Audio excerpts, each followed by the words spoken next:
আজ অনেক দিন পর মহাদেবের জন্য লাড্ডু বানাচ্ছি। আশা করি প্রভুর খুব পছন্দ হবে। প্রণাম মাতা, আপনি এখানে আর আমি আপনাকে গোটা কৈলাসে খুঁজে বেড়াচ্ছি। তাই নাকি? আচ্ছা বলো, আমাকে এত খুঁজছো কেন? দেবাদিদেব মহাদেব জানালেন উনি এক্ষুনি প্রাসাদে আসবেন না, ওনার আসতে সময় লাগবে। আচ্ছা, আমি এখন মহাদেবের কাছে ফিরে যাচ্ছি মাতা। প্রণাম। এই হচ্ছে প্রভুর অবস্থা। আমাকে বললেন একটু পরেই আসবেন, কিন্তু এখন কখন আসবেন কে জানে। এদিকে আমার লাড্ডু বানানো শেষ হয়েছে। তাহলে আমি অযথা সময় অপচয় না করে স্নান সেরে আসি। আশা করি ততক্ষণে মহাদেব প্রাসাদে ফিরে আসবেন। নন্দী, একবার এদিকে এসো তো। প্রণাম মাতা। আমি প্রাসাদের ভেতরে যাচ্ছি স্নান করতে। দেখবে কেউ যেন প্রাসাদে প্রবেশ না করে। মনে রেখো, কেউ না মানে কেউ না। এটা কিন্তু আমার আদেশ। যথাজ্ঞ মাতা, আমি পাহারায় আছি, আপনি নিশ্চিন্তে যান।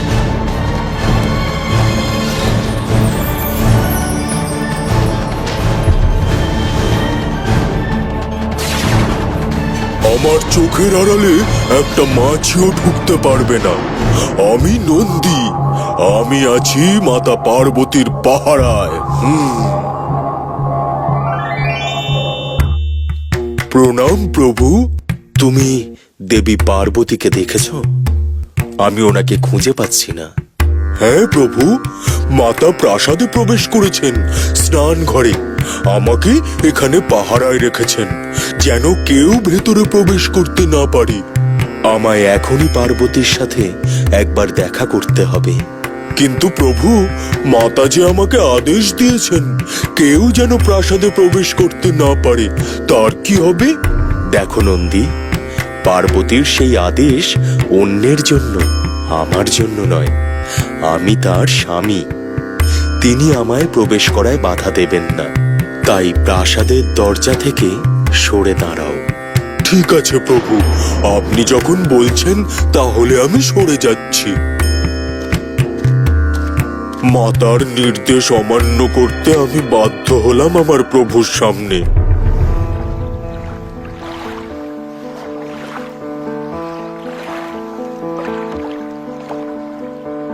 দেবী পার্বতী, আপনি কোথায়? এই যে মহাদেবের কণ্ঠস্বর, কিন্তু তিনি এখানে আসবেন কি করে? আমি যে নন্দীকে পাহারা রেখেছি। দেবী পার্বতী, আপনি এখানে? আর আমি আপনাকে সর্বত্র খুঁজে বেড়াচ্ছি। এ কি স্বামী, আপনি এখানে? আমি যে নন্দীকে পাহারায় বসে এলাম, বললাম কেউ যেন প্রবেশ না করতে পারে। তারপরেও আপনি প্রবেশ করতে পারলেন কি করে? আপনাকে প্রবেশ করতে দিল কেন নন্দী? শান্ত হন দেবী, আমি যে ওর প্রভু, ওর সাধ্য নেই আমাকে আটকায়। আপনি এখানে এসে মোটেও ঠিক করেননি, আর নন্দীও আমার আদেশ অমান্য করে আমাকে অপমান করলো। না দেবী, নন্দী আপনাকে অপমান করেনি, প্রভুর আদেশ মান্য করেছ। ঠিক আছে, তুমি স্নান সেরে নাও, আমি পরে আসছি। আমি ওকে পাহারায় বসে এসেছিলাম তা তো ঠিক, কিন্তু ও যে মহাদেবের ভক্ত, মহাদেবকে আটকানোর ক্ষমতা ওর নেই। সর্বদা প্রভুর সেবায় ও মগ্ন থাকে। তবে এমন একজন আমার চাই যে কেবল আমারই কথা শুনবে, অক্ষরে অক্ষরে পালন করবে আমার আদেশ।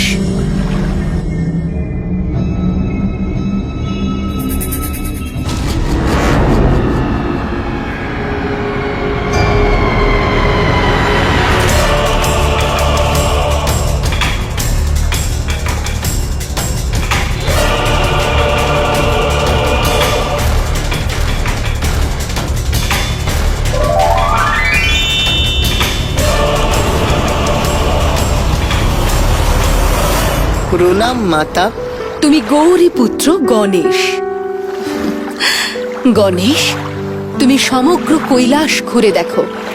এই স্থান তোমার, তুমি যেখানে খুশি যেতে পারো। যথা আজ্ঞা মাতা, আমি এখানে খুব খেলা করব।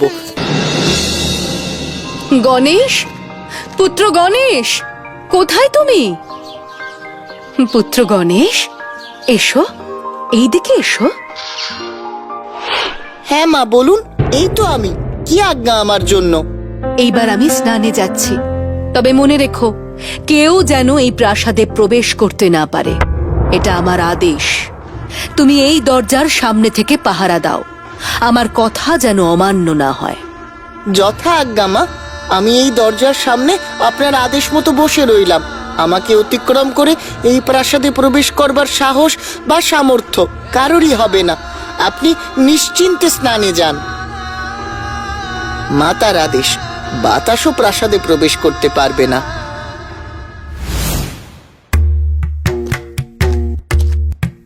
কে তুমি বালক? আমার পথ আটকালে কেন? ক্ষমা করুন প্রভু, আমি আপনাকে ভেতরে যেতে দেব না। আমি পার্বতীর পুত্র গণেশ। তাই নাকি? তুমি পার্বতী পুত্র গণেশ? হ্যাঁ, আমি আমার মায়ের আদেশ পালন করছি। আমার মা বলেছেন যতক্ষণ না তিনি আদেশ করছেন আমি যেন কাউকে ভিতরে প্রবেশ করতে না দিই। তাই? আচ্ছা পার্বতী পুত্র, বেশ। তবে এই আদেশ আমার জন্য নয়, আমি পার্বতীপতি মহাদেব। সরে যাও বালক। কিছুতেই না। যতক্ষণ না পর্যন্ত মা আমায় আদেশ করছেন আমি কাউকে ভিতরে প্রবেশ করতে দেব না।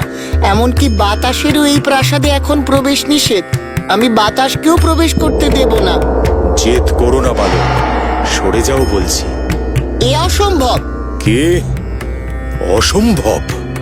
এত বড় কথা? তোমার আমার রাগ সম্পর্কে ধারণা নেই।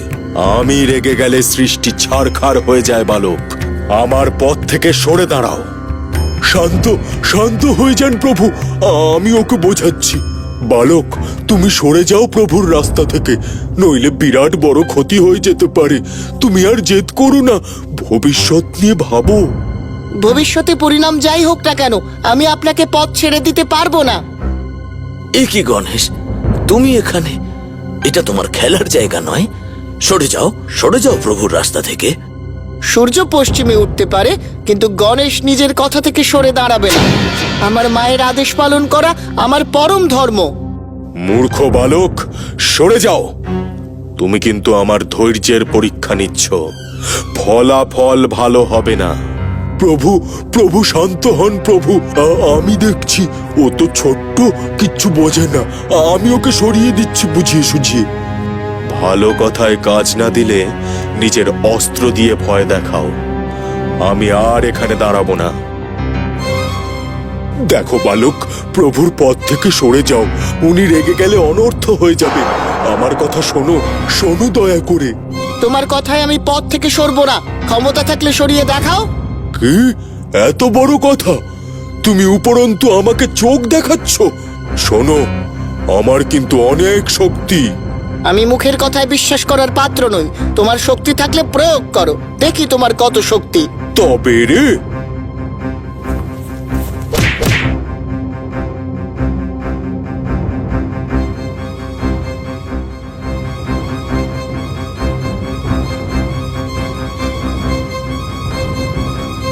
প্রভু প্রভু, দেখুন ওই বালক আমার কি দুরবস্থা করেছে। বলে নাকি ক্ষমতা থাকলে দেখাও আমায়। আমি আগেই বলেছিলাম ওই বালক ভালোভাবে কথা শোনার পাত্র নয়। সেনাপতিরা, যাও, তোমরা ওই জেদি বালককে সরিয়ে দাও দরজার সামনে থেকে, নইলে আমাকেই আমার রুদ্র রূপ নিতে হবে। আপনার আদেশ প্রভু।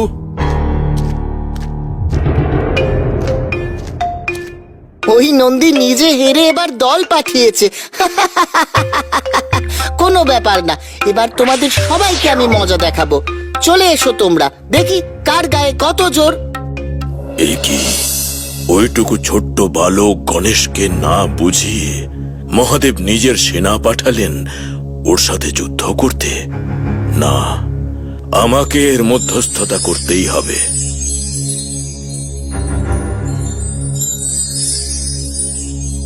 এইটুকু একটা ছোট্ট বালকের সাথে তোমরা সবাই একসাথে যুদ্ধ করছো? এটা অধর্ম। পুত্র গণেশ, তোমার এত জেদ করা ঠিক নয়। নিজের পিতার আজ্ঞা পালন করা উচিত। যে দামি নয়, পিতা নিজেই করেছেন। না, শোনো বালক, তোমার পিতার আজ্ঞা পালন করা উচিত। ওনাকে পথ ছেড়ে দাও। পিতার আজ্ঞা পালন করলে মায়ের আজ্ঞা পালন করব কি করে? আর মায়ের আদেশ আমি কিছুতেই অমান্য করতে পারবো না। শোনো বালক, বড়দের কথা শুনতে হয়, এমন জেদ করতে নেই। আমার কাছে আমার মা সবচেয়ে বড়। আমার মা বলেছেন যে কেউ আসুক না কেন আমি যেন তাকে প্রাসাদে প্রবেশ করতে না দিই। তাই আমি পথ থেকে কিছুতেই সরব না। এইভাবে এই বালক তো আমার কথা শুনবে না। একে যুক্তি দিয়ে বোঝাতে হবে। তুমি সরে যাও বালক। তুমি যদি সরে যাও তাহলে আমি তোমাকে উপহার দেব। ছি ছি, এইভাবে আমাকে উপহারের লোভ দেখিয়ে ধর্মের পথ থেকে সরানোর চেষ্টা করছেন ব্রহ্মাদেব। আমাকে জ্ঞান দিও না বালক। আপনি গুরুদেব এইরকম নিম্নমানের কার্য করবেন না। এবারে মনে হচ্ছে একে বল প্রয়োগ করে সরিয়ে দিতে হবে।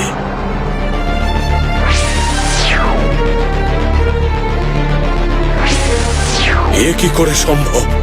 ওইটুকু ছোট্ট বালকের কাছে এত ক্ষমতা এলো কি করে?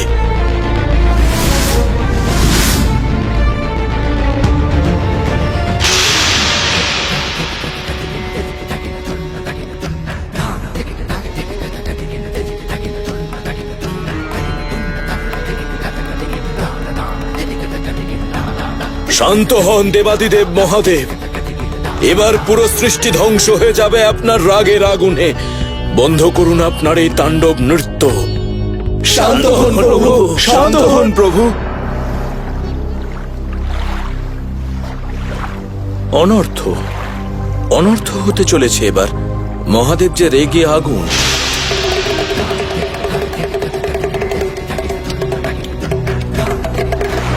তাণ্ডব করছেন কৈলাসে। সে কি কথা প্রভু? মহাদেব তাণ্ডব করছেন? তাহলে তো সত্যি বিপদ হতে চলেছে। হ্যাঁ, পুরো সৃষ্টি ধ্বংস হয়ে যেতে পারে। আমায় এখনই কৈলাসে যেতে হবে।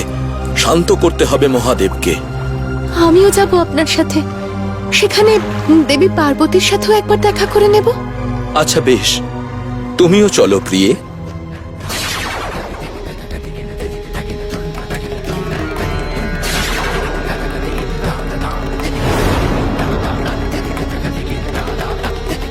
মা!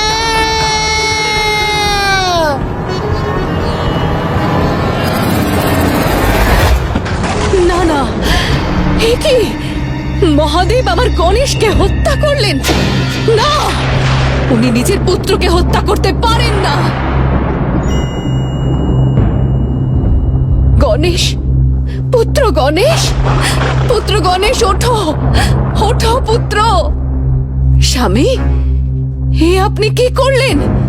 রাগের কারণে নিজের পুত্রকেই নিজে হাতে হত্যা করলেন।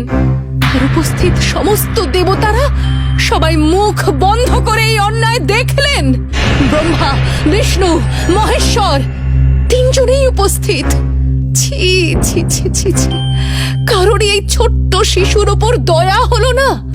একটা ছোট্ট বালককে হারানোর জন্য আপনারা সকলে নিজেদের সর্বস্ব জোর লাগালেন। এতটাই দরকার ছিল একটা ছোট্ট বালককে হারানো? সত্যিই তো, ও তো ধর্মের পথে হাঁটছিল।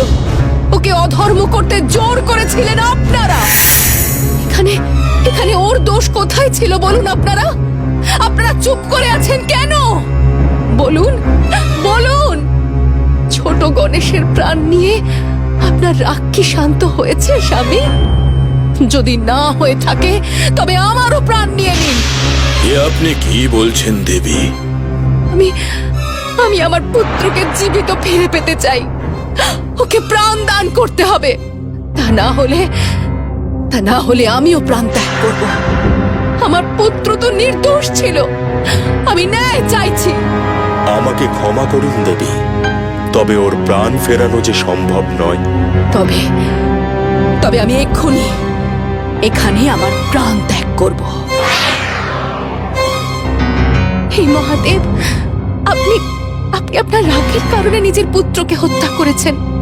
এবার আপনাকেই গণেশের প্রাণ ফিরিয়ে দিতে হবে। নইলে দেবীর ক্রোধে সমস্ত সৃষ্টি ধ্বংস হয়ে যাবে।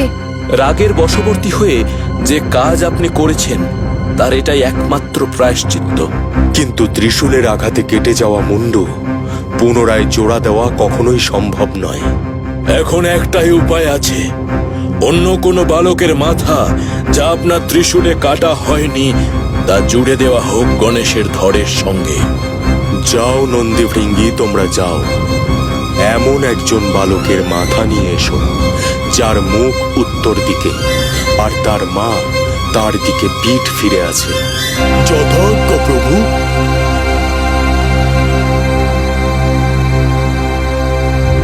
সর্বত্র ঘুরে ঘুরে কোথাও কিছু না পেয়ে শেষে নন্দী আর ভৃঙ্গি উপস্থিত হয় এক জঙ্গলে। সেখানে হরিণ শাবকের মাথা বাঘের মাথা পেলেও মহাদেবের শর্ত মিলছিল না। শেষে জঙ্গলের অনেকটা ভেতরে একটা হস্তি ও তার শাবককে দেখে ওরা। সেই শাবকের মাথা উত্তর দিকে আর তার মা পিঠ ফিরিয়ে শুয়ে রয়েছেন। মহাদেবের শর্ত অনুযায়ী একমাত্র এই হস্তি শাবকের মাথাই উত্তর দিকে আর তার মা পিঠ ফিরে শুয়ে আছে। তাহলে কি এই হস্তি শাবকের মাথা নিয়ে যাব? যা পেয়েছো সেটাই নিয়ে চলো, দেরি করা ঠিক হবে না। আচ্ছা, তাই চল।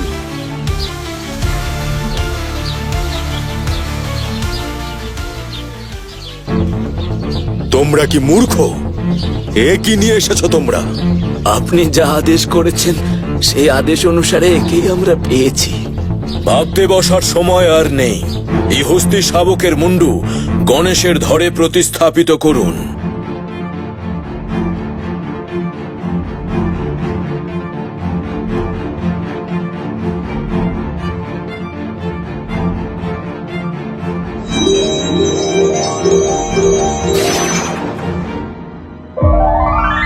মা মা মা দেবী, এবার খুশি তো?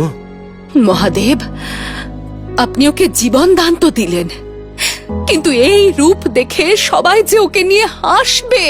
তুমি নিশ্চিন্ত থাকো দেবী, তেমন কিচ্ছু হবে না। আমি আশীর্বাদ করছি, যুগে যুগে এই সমগ্র সৃষ্টি ওর পূজা করবে। এই বালক গোটা সৃষ্টির কল্যাণ করবে। আমি ওকে আশীর্বাদ করছি, যখনই কিছু শুভ কার্য হবে তখন সর্বপ্রথম গণেশের পূজা করা হবে। সবার পুজোতে আগে পুজো পাবে গণেশ, লোকে তোমায় গজানন বলবে।